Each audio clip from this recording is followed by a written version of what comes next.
So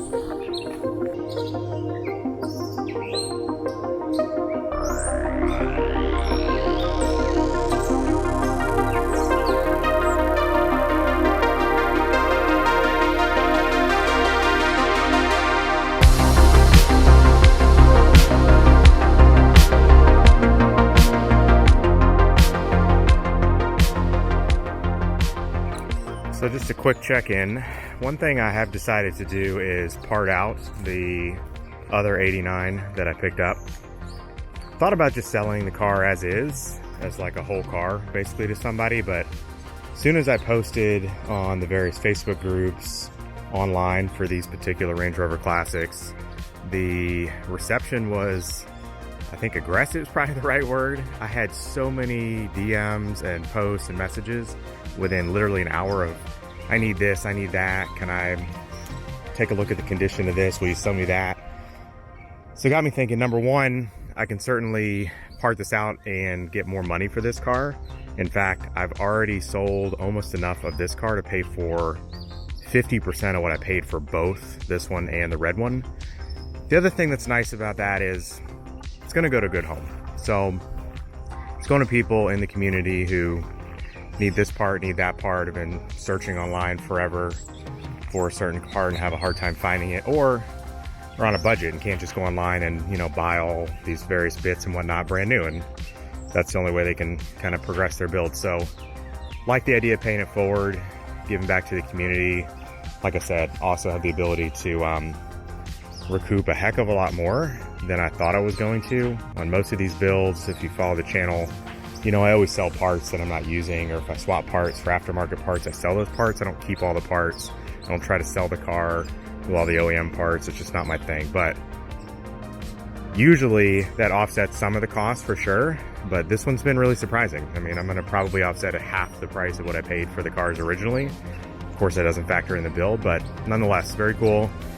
The other added bonus is that this is really giving me a chance to explore the car. So by having a parts car that you don't care about as much in terms of like damage, or if you screw something up or snap a bolt off or whatever, this allows me to really disassemble almost this entire car to pull parts out for people and get to learn the vehicle. So when I do the work on the red one that is part of the build, I'm really going to have a much better working knowledge of how these cars go together.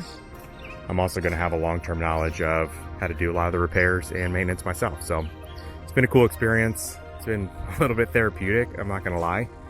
Just disassembling and understanding these vehicles. This has honestly been one of my favorite parts of the build so far.